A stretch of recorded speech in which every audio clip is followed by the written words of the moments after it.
You've always felt a little different, haven't you? It wasn't something you could explain. It wasn't even something you were taught to be proud of.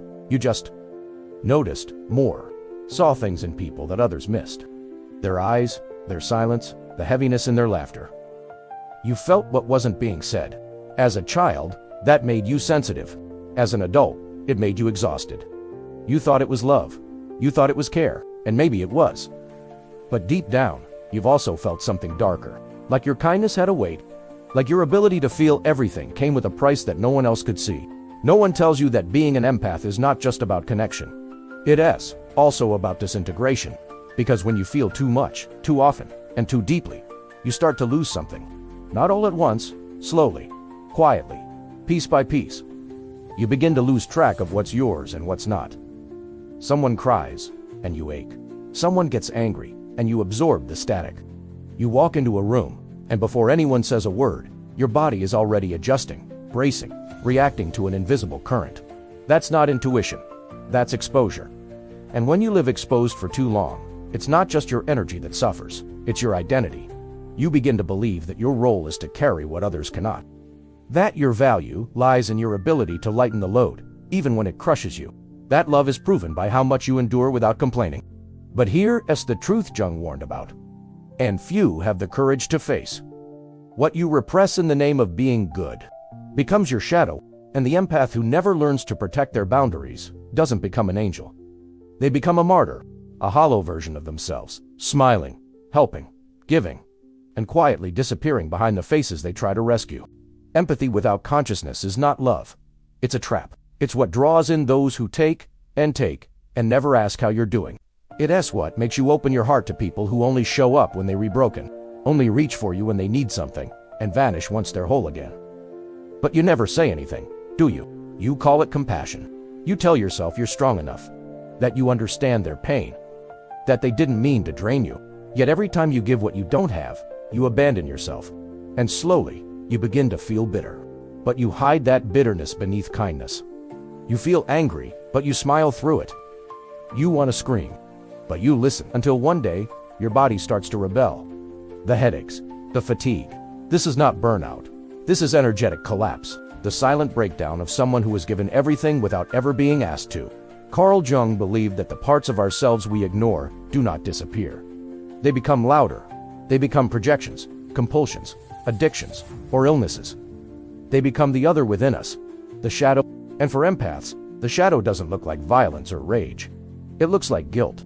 The kind of guilt that tells you, if I stop helping, I'm selfish. If I say no, I'm unkind. If I speak up, I'll hurt them. So, you stay quiet. And the silence eats you alive. But what if empathy wasn't about saving others? What if it was about staying whole while being close to pain? You see, there's a difference between feeling with someone and feeling for them. One creates connection. The other creates codependency. You were not born to absorb everyone else's suffering. You were born to transform your own. But no one teaches you how to do that, especially not when you're young. Especially not when being the sensitive one becomes your identity. So instead of learning to manage your energy, you learn to suppress it. You learn to survive. And in that survival, you became small, quiet, useful. Everything but real. But here's the secret Jung left behind for people like you. The way out of this pain is not to become colder. It's to become clearer. Not harder, not meaner, but more rooted. Because the tree that grows the tallest must have the deepest roots. And your empathy can only rise as high as your boundaries allow it to. But only when you also learn to feel yourself. The deeper your sensitivity, the more careful you need to be with your energy. Because being open to the world doesn't mean letting it take everything from you. There's a quiet moment in the life of every empath where they realize they've been holding space for everyone else, but no one has ever truly held space for them. You listen, you comfort, you give, but when you fall apart, you do it alone. And even then, you feel guilty for being too much. This is the hidden burden of the empath's path. You're expected to be soft but strong, available but silent, compassionate but invincible. You're expected to understand everyone, but rarely does anyone ask what it costs you to do that. And because you've survived this way for so long, you begin to mistake survival for identity. You begin to believe, this is just who I am. But it's not. It's who you became.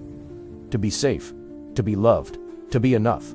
Carl Jung warned that the self we present to the world, the persona, is often a mask worn so tightly that we forget we're even wearing one. And many empaths were the persona of the healer, the peacemaker, the nurse, not because they were born that way, but because they learned early that being useful was the only way to be accepted. But usefulness is not love. Service is not the same as connection.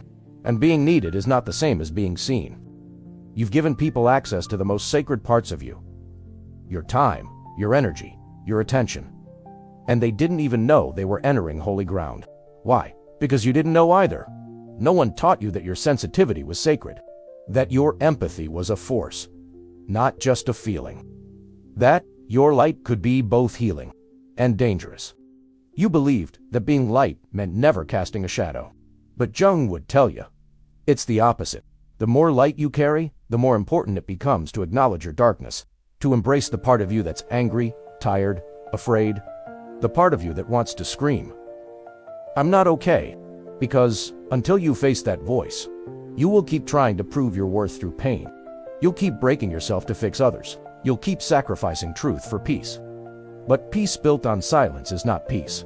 You weren't born to disappear behind your empathy. You were born to bring your whole self into every room, not just the part that comforts others. This means letting go of the belief that love means carrying what's not yours. It means recognizing when you're being drained and choosing to walk away. It means learning that no is not a rejection. It essays sacred protection of your own life force. You are not responsible for everyone's healing. You're responsible for your own wholeness. Firm, compassionate, energetic boundaries. You may think that putting up boundaries makes you selfish, but the opposite is true. Boundaries make your love sustainable. They protect your light from being devoured by those who confuse kindness with permission to take. Jung believed that transformation begins when we stop projecting and start integrating. And for the empath, that means no longer projecting strength while hiding weakness. It means bringing the hidden parts of yourself, the tired one, the angry one, the wounded one, into the light. Not to be judged, but to be healed.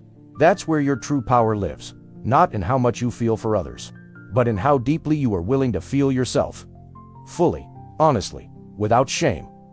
Because you matter too, not just as a mirror for others, but as a soul in your own right. And the moment you claim that, the moment you say, I deserve to be held too, you begin to reclaim something you forgot you ever had. Your own presence. It takes incredible courage to stop rescuing people. It goes against everything you were taught. That love means self-sacrifice. That being good means being silent. That worth is measured by how small you can make yourself for the comfort of others. But what if the most loving thing you can do is to stop pretending you're not tired? What if the greatest act of compassion isn't to carry the world on your shoulders, but to set it down and rest? There is a quiet power that emerges the moment you stop giving from a place of depletion, a radiance that doesn't come from being needed, but from being whole. Carl Jung spoke of individuation, the journey of becoming fully yourself, not the version others demand, but the truth that's been buried beneath years of performing emotional strength. And that process always leads through the shadow. It leads through the grief of realizing how much you gave to people who didn't know how to receive you. It leads through the rage of recognizing how often your silence was mistaken for peace. It leads through the loneliness of letting go of the relationships that only survived because you abandoned your needs. But on the other side of that loss is something sacred. You. Not the empath who saves everyone. Not the healer who's always okay. But the human being who feels, who breaks, who chooses. The one who stops apologizing for having needs. The one who no longer lets guilt masquerade as love. The one who doesn't carry what isn't theirs not because they don't care, but because they finally do. You care enough about yourself now to protect your energy, to honor your emotions, to trust your intuition when something feels off, and walk away even when it's hard. You don't need to explain your boundaries. You don't need to justify your silence. You don't need to rescue people who refuse to rescue themselves. Your light doesn't exist to make everyone comfortable. Sometimes your light will expose shadows. Sometimes it will burn away illusions. Because that is the power of true empathy.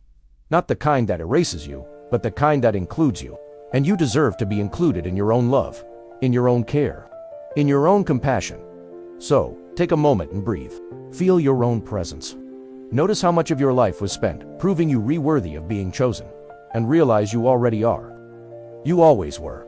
Your sensitivity is not weakness. Your empathy is not a burden. It's a compass, but only if you hold it with both hands. One in truth, and one in boundaries. You are not here to disappear behind other people's stories. You are here to write your own. So, if these words touched something inside you, something quiet, something sacred, leave a comment below and write, "I protect my light with boundaries," and subscribe to this channel. Because here, we speak to the ones who feel too much and are finally ready to feel wisely.